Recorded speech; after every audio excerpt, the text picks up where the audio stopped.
그리스도 예수 안에서 사랑하는 새순 가족 여러분, 함석헌 선생님의 그 사람을 가졌는가라는 시가 있습니다. 그 시의 둘째 절에서 선생님이 이렇게 묻습니다. 온 세상이 다 나를 버려 마음 외로울 때도 저만이야 하고 믿어지는 그 사람을 그대는 가졌는가. 그런 친구, 내 마음을 알아주는 친구, 그런 친구를 우리 한자로 지기라고 하죠. 그런 친구 하나 있으면, 내 마음 알아주는 친구 하나 있으면 세상은 그래도 살만한 것 되는 것입니다. 여러분들에게는 그런 친구가 있으십니까?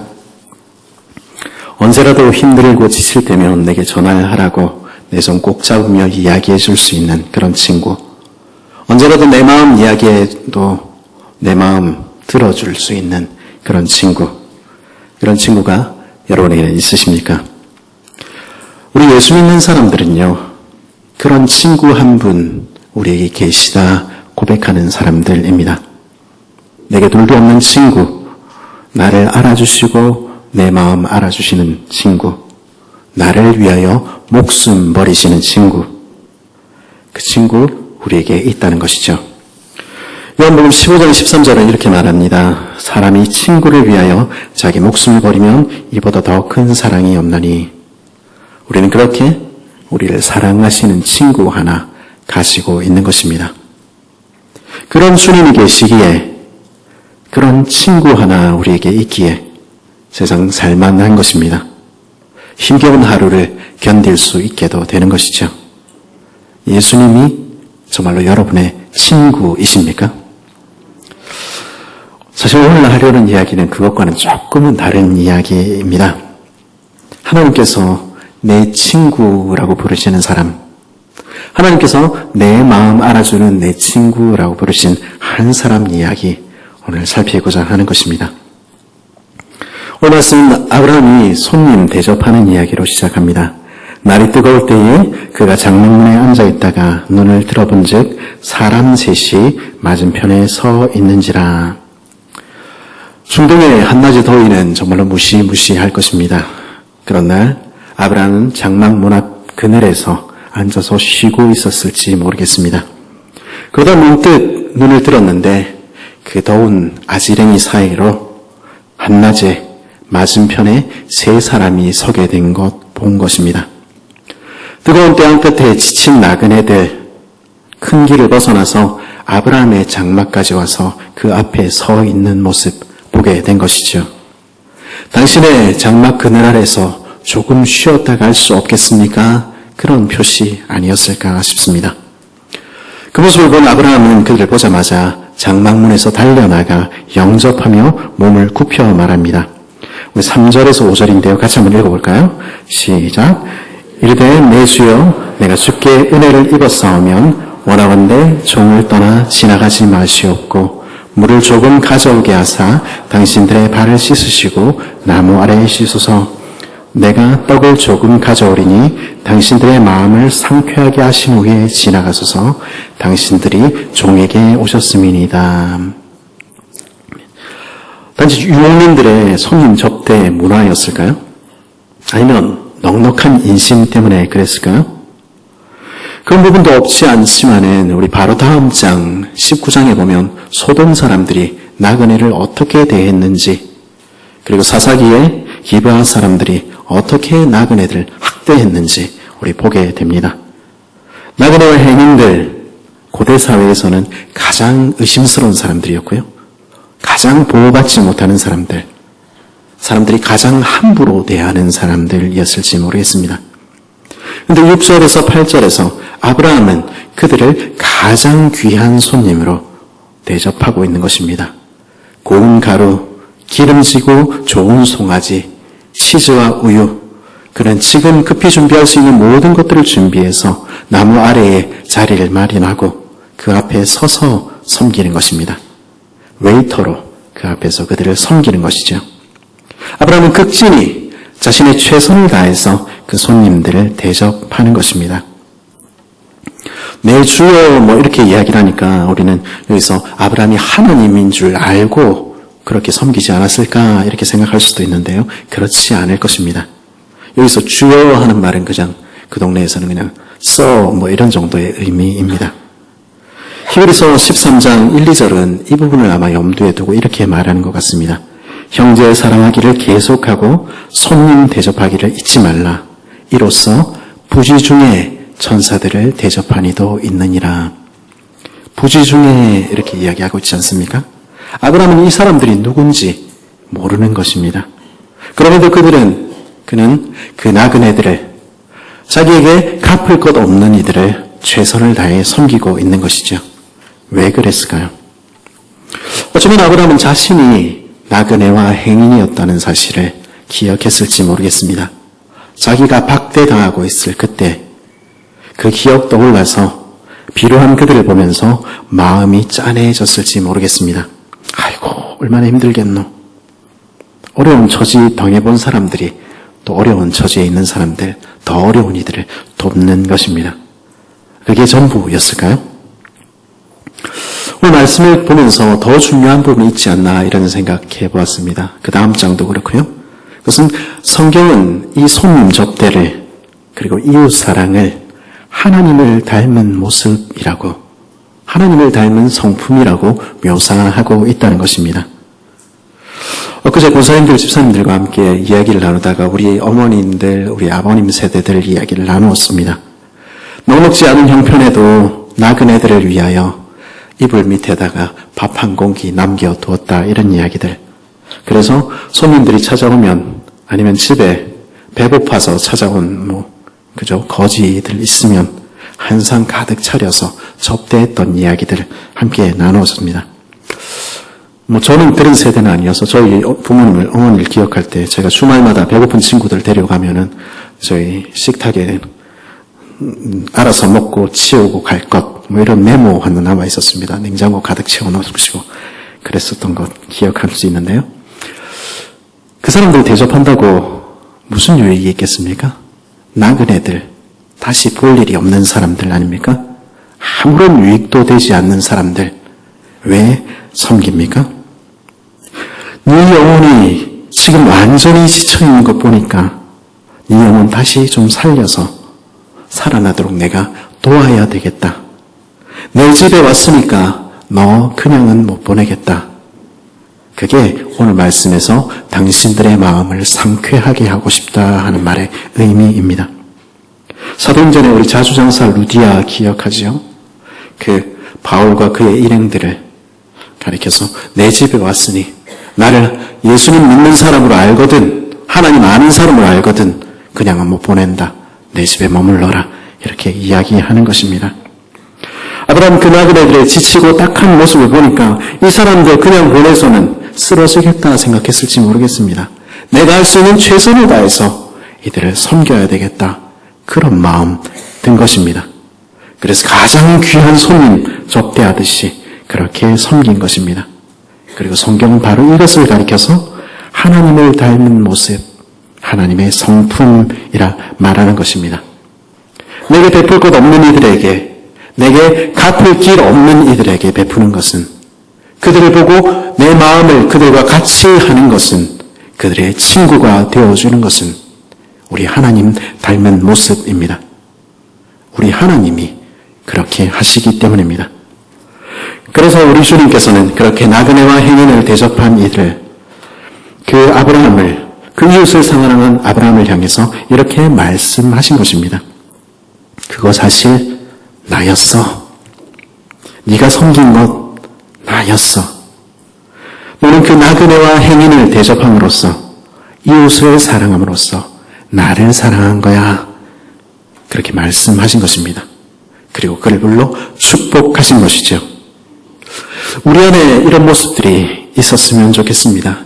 우리 아버지를 닮은 모습, 우리 아버지 아브라함을 닮은 모습이 우리 안에도 있었으면, 그래서 우리의 만나는 사람들이, 우리의 이웃들이 복을 얻게 되는 그런 일들이 우리 안에도 있었으면 하고 바라게 되는 것이죠.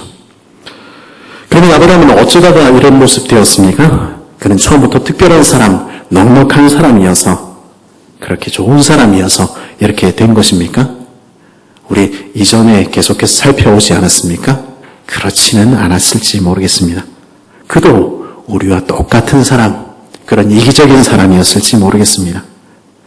그런데요, 아브라함은 그 인생에 나그네와 불과한 자신을, 행인에 불과한 자신을 선대하시는 하나님을 경험한 것입니다. 그의 빈손으로 갔던 그 애굽에서 그의 것들을 그의 손을 가득 채워서 돌려보내신 하나님, 그 나그네 길에 함께 하셨던 하나님, 그 하나님을 만난 경험들이 그의 인생의 페이지마다 책갈피처럼 그렇게 끼어진 것입니다. 그리고 그 삶의 갈피들이 하나 둘 많아질 때마다 조금씩 아브라함은 하나님을 닮아가게 된 것입니다. 하나님께 물든 것이죠. 그래서 그는 나그네와 행인의 친구가 되어갔을지 모르겠습니다. 오늘 본문에서 우리는 사라의 삶에 하나님께서 끼워놓으신 하나님의 책갈피 하나 보게 됩니다.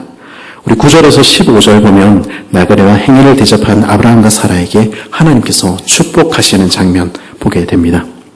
10절에 보니까 그가 이르시되 내년 이맘때에 내가 반드시 내게로 돌아오리니 내 아내 사라에게 아들이 있으리라. 17장에서 주셨던 그 말씀 다시 주시는 것이죠. 그런데 이 축복 앞에서 사라가 웃습니다. 참 아브라함과 사라는 참 잘 웃는 부부인 것 같아요. 그렇죠? 지난 장에 아브라함이 웃더니 이번에는 사라가 웃는 것입니다. 내가 무쇠하였고 내 주인도 늙었으니 내게 무슨 즐거움이 있으리요. 남편이랑 아내가 어쩜 그렇게 똑같은지 모르겠습니다. 그래서 부부 아닐까 싶은 생각하게 됩니다. 이런 모습 보면 신앙이라는 게 꼭 이렇게 딱 우상향으로 이렇게 자라는 건 아닌가 하는 생각하게 됩니다. 어저께 이만큼 됐으면 그 다음에는 요만큼 더 자랄 만도 한데 시간과 함께 그렇게 자연스럽게 자라지는 않는 것 같습니다. 그 말씀 들었는데, 그 약속 들었는데 그 다음에는 금세 또 잊어버리는 것이죠. 오늘 은혜 받을 때는 하나님께서 정말로 내 친구 되시고 나와 함께 하신다 이러다가 그 약속 믿다가 그 다음날 되면 아이고 내 인생에 무슨 좋은 날이 생기겠나, 내 인생에 한 번도 볕든 날이 없다, 우리 그렇게도 고백하게 되는 것입니다. 아브라함도 사라도 우리와 다르지 않았다는 것이죠. 그런 사라에게 우리 하나님 말씀하셨습니다. 13절 14절에 보니까 여호와께서 아브라함에게 이르시되 사라가 왜 웃으며 이르기를 내가 늙었거늘 어떻게 아들을 낳으리요 하느냐, 여호와께 명하지 못한 일이 있겠느냐, 기한이 이를 때에 내가 내게로 돌아오리니 사라에게 아들이 있으리라. 사라 왜 웃지? 내가 늙었거늘 아들을 낳으리라고 왜 그렇게 말하고 있지?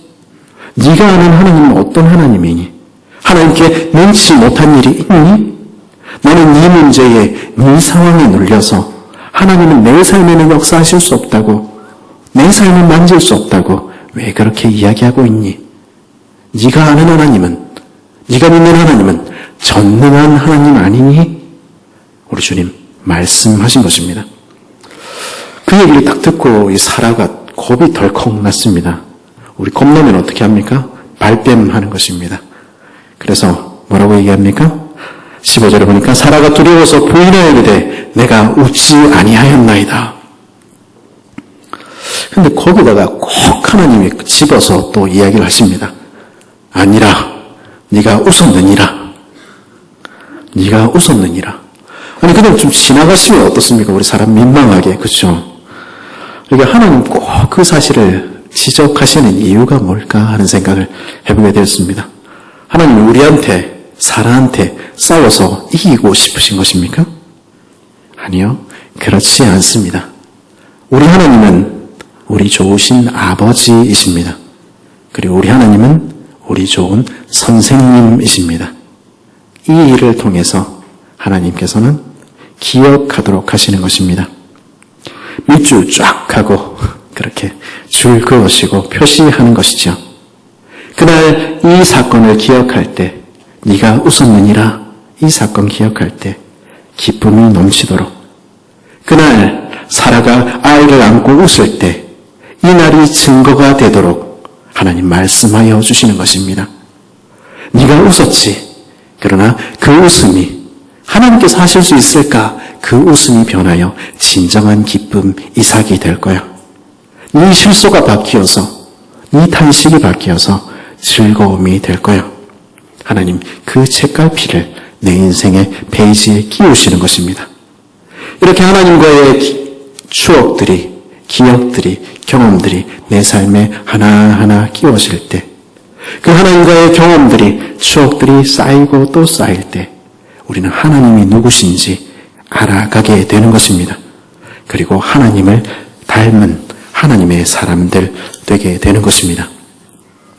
이제까지 아브라함의 인생 하나님 그렇게 인도해 오신 것입니다. 지난 24년을 통해서 하나님을 만나고 또 만나고 쌓이고 쌓인 그 경험들이 쌓여서 이제 나그네와 행인을 대접하는 그 모습 되어 간 것입니다. 그리고 그 하나님이 오늘도 내일도 우리 삶을 인도하시는 것입니다. 그리고 그 경험들이 쌓이고 쌓일 때 하나님께서는 우리를 더 깊은 곳으로, 더 위대한 곳으로 이끄시는 것입니다. 어디로요? 우리가 감히 상상하지도 못했던 자리로 주님 우리를 이끄시는 것입니다. 아브라함은 하나님을 이전보다 조금 더 알게 되었습니다. 그리고 아브라함은 이전보다 조금은 더 하나님 알게 되었습니다. 그 모습 보고 하나님께서 말씀하십니다. 17절을 한번 같이, 17절, 18절, 19절 우리 같이 한번 읽어볼까요? 함께 읽겠습니다. 시작.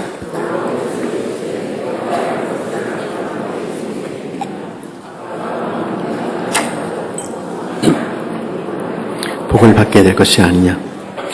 내가 그로 그 자식과 권속에게 명하여 여호와의 도를 지켜 의와 공도를 행하게 하려고 그를 택하였느니 이는 나 여호와가 아브라함에게 말한 일을 이루려 함이니라. 아멘. 하나님 지금 어디로 아브라함을 이끄셨습니까?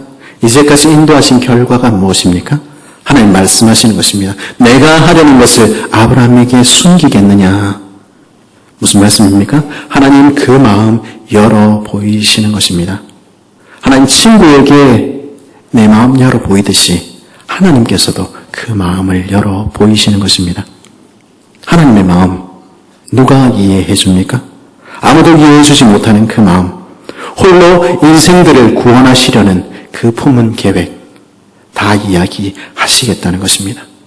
하나님은 아브라함을 내 친구까지 이렇게 하시는 것입니다. 하나님 아브라함을 그렇게 높이시는 것입니다. 위에서 가르치시기만 하는 것 아니라 이제 끌어올리셔서 그 마음 열어보이시고 아브라함과 함께 의논하시는 것입니다. 주와 함께 온 세상을 다스리는 그 자리에까지 하나님 우리를 인도하고 싶어 하시는 것입니다. 그것이 하나님의 계획입니다. 그것이 하나님의 꿈입니다. 하나님은 우리를 그 자리까지 이끄시기를 원하시는 것입니다. 그래서 지금 아브라함에게 말씀하시는 것입니다. 여호와께서 또 이르시되 소돔과 고모라에 대한 부르짖음이 크고 그 죄악이 심히 무거우니 내가 이제 내려가서 그 모든 행한 것이 과연 내게 들린 부르짖음과 같은지 그렇지 않은지 내가 보고 알려 하노라. 이 이야기를 아브라함에게 하실 이유가 있습니까? 하나님 이 이야기 하시는 이유가 무엇입니까? 이 소돔을, 이 고모라를, 이 세상을 내가 심판해야 되겠다. 너는 어떻게 생각하니? 이야기하시는 것입니다. 하나님 세상을 심판하는 그 자리까지 아브라함을 영광스럽게 하신 것입니다. 아브라함이 이제야 그 앞에 서신 분이 하나님이시라는 사실을 알게 되었습니다. 그 무서운 심판이 이제 소돔과 고모라를 덮칠 것이라는 사실을 알게 된 것입니다. 그런데 이때 아브라함이 어떻게 합니까? 23절부터 이제 이어지는 이야기는 조금은 이상한 듯 보입니다. 뭐라 말하죠? 아브라함이 여호와 앞에 그대로 섰더니 아브라함이 가까이 나아가 이르되 그 두려우신 하나님, 그 세상을 심판하시는 하나님 앞에 아브라함이 가까이 나아가 말씀합니다. 뭐라고 이야기하죠? 하나님, 지금 의인을 악인과 함께 멸하려고 하시는 것 아니죠? 하나님, 만일 의인이 거기 있으면 어쩌실 겁니까? 50명쯤 되는 의인이 거기 있으면 하나님 어떻게 하실 건데요? 지금 아브라함 하나님께 뭐라고 지금 이야기하고 있는 것입니까? 하나님, 만일 하나님이 의인의 악인과 함께 죽으신다면, 의인의 악인과 함께 대접하신다면 그거 하나님 잘못하시는 겁니다. 그거 부당합니다. 지금 아브라함이 하나님을 막아서고 하나님께 정의를 행하십시오. 그렇게 말씀하는 것입니다. 어떻게 그럴 수가 있을까요? 이 세상의 권력자들 우리 알지 않습니까? 세상의 왕들은요, 바른 말 하는 신하를 좋아하지 않습니다. 내 권위, 내 위엄이 손상된다 여기기 때문입니다. 근데 지금 아브라함은 누구 앞에 있습니까? 왕들도 그러할진데, 권력자들도 그러할진데, 온 세상의 주인이신 하나님 앞에서, 온 천지를 만드신 그 하나님 앞에서 뭐라 이야기하는 겁니까? 하나님, 그렇게 하시면 부당합니다. 그렇게 이야기하는 것입니다. 어떻게 그럴 수가 있습니까? 아브라함이 지금 간이 원래 큰 사람이라서 그렇습니까? 우리 알지 않습니까? 바로 앞에서, 아비멜렉 앞에서 아브라함이 얼마나 작았는지 우리 알지 않습니까? 그런데 하나님께는 어떻게 그렇게 합니까? 아브라함은 지금 그 앞에 서신 하나님이 어떤 분이신지 알고 있었기 때문입니다. 그는 세상을 심판하시는 하나님은 공의로우신 재판장이라는 사실을 믿고 있는 것입니다. 주님은 반드시 정의를 행하실 거야. 주님은 반드시 의롭게 하실 거야. 그 사실을 이제 알게 된 것입니다. 그래서 하나님께 나아가 그렇게 말씀드리는 것입니다. 의인 50명이 있을지라도 하나님 이 성, 이 땅을 심판하시면 안 됩니다. 하나님 참아 주십시오. 말씀드릴 수 있는 것입니다. 놀랍게도 그 부르심 앞에서, 그 간구 앞에서 하나님 그 기도를 들으셨습니다. 인생의 그 기도를 들으시고 16절 하나님 뭐라 말씀하십니까? 여호와께서 이르시되 내가 만일 소돔성 가운데 의인 50명을 찾으면 그들을 위하여 온 지역을 용서하리라. 하나님의 은혜지요. 그 50명을 인하여서 온 지역을, 세상을 심판하지 않겠다고 하나님 아브라함의 기도를 들으신 것입니다. 여기까지만 해도 우리 얼마나 은혜고 감동입니까? 여기까지 끝나면 훈훈했을 텐데 이야기가 더 이어집니다. 이 아브라함은요, 뭐라고 얘기합니까? 하나님, 5명 부족하면 어떡하실 건데요? 지금 흥정을 거는 것입니까? 시장에서 하는 것도 아니고 지금 뭐라고 하는 것입니까? 하나님 이번에도 참으셨습니다.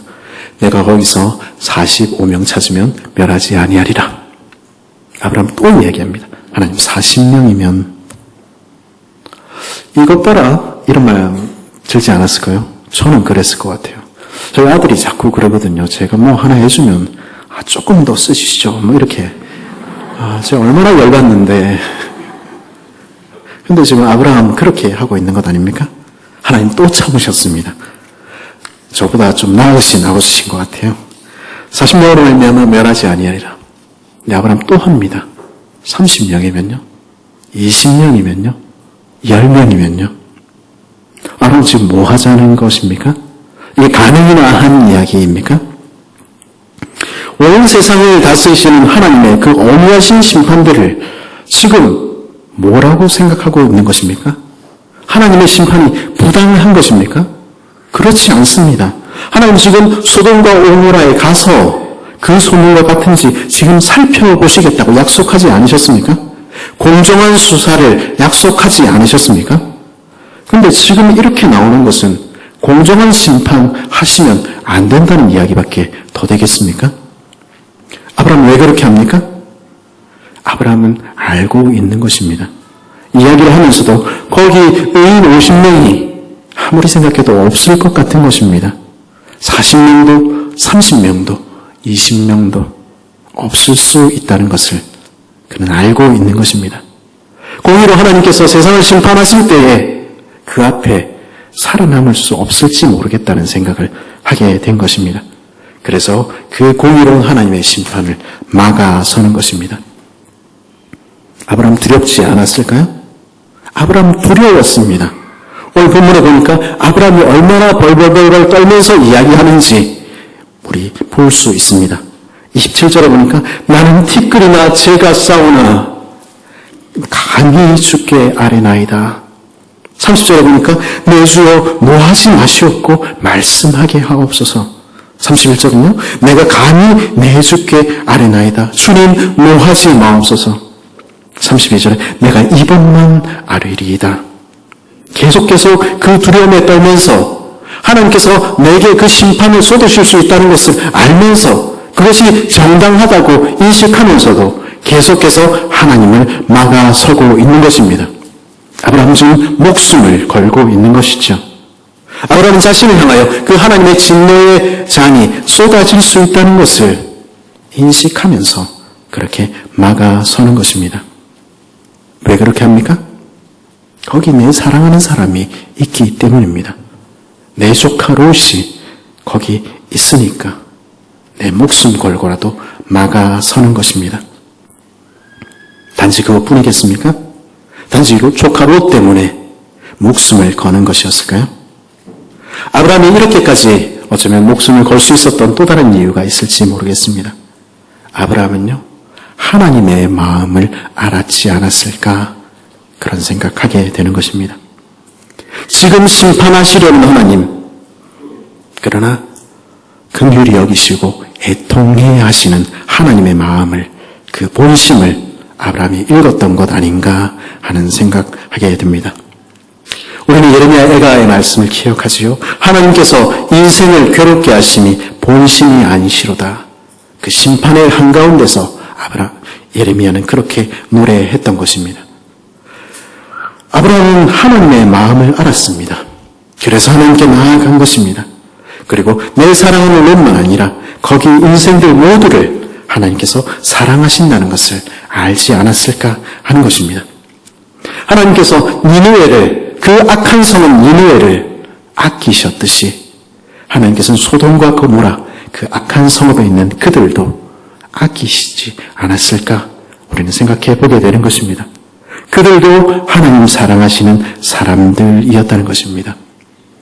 그 마음 알기에 하나님 막아서는 것입니다. 그 진노의 잔을 막아서는 것입니다. 의인 10명만 있다면 거기서 10명을 찾으시면 어찌하려 하시나이까? 하나님 말씀하셨습니다. 내가 10명으로 말미암아 멸하지 아니하리라. 아브라함의 간구는 하나님의 소원과 맞닿아 있었습니다. 10명만 있어도 세상을 멸하기를 원치 아니하시는 하나님, 인생을 멸망시키지 않으시려는 그 하나님의 마음과 일치한 것입니다. 의인 10명만 있어도, 아니 의인 1명만 있어도 세상을 멸망시키기를 원치 않으시는 그 하나님의 마음, 그 마음을 아브라함은 알아주었던 것입니다. 그는 하나님의 마음을 아는 하나님의 친구로 거기 서 있었던 것입니다. 아브라함의 이야기는 그렇게 끝이 납니다. 아브라함은 돌아갔고 하나님은 올라가셨습니다. 그러나 이야기가 끝난 곳에 또 다른 이야기가 이어집니다. 아브라함은 다 알지 못했고 아브라함은 다 듣지 못했던 이야기, 우리는 알고 우리는 듣고 있는 것입니다. 아브라함 10명은 있겠지 생각했을지 모르겠습니다. 그런데 어땠습니까? 거기에는 의인이 없었습니다. 아무도 없었습니다. 그래서 소돔과 고모라 멸망한 것입니다. 의인이 없으면 세상이 멸망합니다. 만일 의인이 한 사람도 없다면 어떻게 됩니까? 의인이 한 사람도 없다면, 하나님을 막아설 아무도 없다면 세상은 당장이라도 멸망할 수밖에 없는 것입니다. 의인 한 사람만 있어도 세상을 멸하지 않으시려는 하나님, 그 자비하심. 그런데 성경은 뭐라고 얘기합니까? 세상에 의인은 없나니 하나도 없고 말씀하는 것입니다. 세상은 멸망당에 마땅한 세상입니다. 하나님께서 그 진노의 잔을 우리에게 쏟으시는 것은 너무도 마땅하고 너무도 정당합니다. 그래서 거기 우리 주님께서 서신 것입니다. 우리 하나님 아버지의 마음을 아시는 우리 주님, 하나님이 세상을 이처럼 사랑하사 심판받아 죽어야 하는 그 세상을, 그러나 여전히 사랑하시는 그 아버지의 마음을 우리 주님 아셨습니다. 멸망치 않고 영생을 그들에게도 베푸시기를 원하시는 그 아버지의 마음을 우리 주님 아셨습니다. 그리고 우리 주님께서는 우리를 포기할 수 없었습니다. 의인이 한 사람도 없는데도, 그러니 이제 소돔과 고모라에 쏟아졌던 그 불이 이 세상을 불태워버리는 것이 마땅한데도 우리 주님은 우리를 포기할 수 없었던 것입니다. 그렇게 해서 어떻게 하셨습니까? 사람이 친구를 위하여 자기 목숨을 버리면 이보다 더 큰 사랑이 없나니. 아브라함이 그날 그랬듯이 우리 친구 되신 우리 예수님께서는 두 팔을 벌려 하나님을 막아 서신 것입니다. 아브라함은 그 진노를 받지 않았지만 우리 주님은 십자가 위에서 그 두 팔을 가득 벌려 그 하나님의 모든 진노를, 그 하나님의 모든 분노를, 그 심판을 그 한 몸에 감당하신 것입니다. 세상이 받아 마땅할 그 진노의 잔을, 우리가 받아야 할 그 진노의 잔을 주께서 마시신 것입니다. 왜 그렇습니까? 우리 친구 되신 우리 주님은 우리를 사랑하셨기 때문입니다.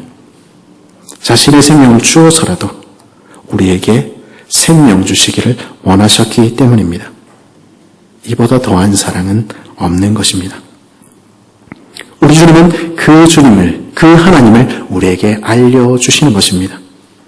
우리를 사랑하시는 하나님, 우리를 위하여 죽으시는 하나님, 그리고 우리를 이끄셔서 하나님의 친구가 되기를 원하시는 하나님, 그리고 그 하나님을 아는 친구, 하나님의 마음을 아는 친구, 그 하나님을 닮아간 친구 되기를 우리 하나님 원하시는 것입니다.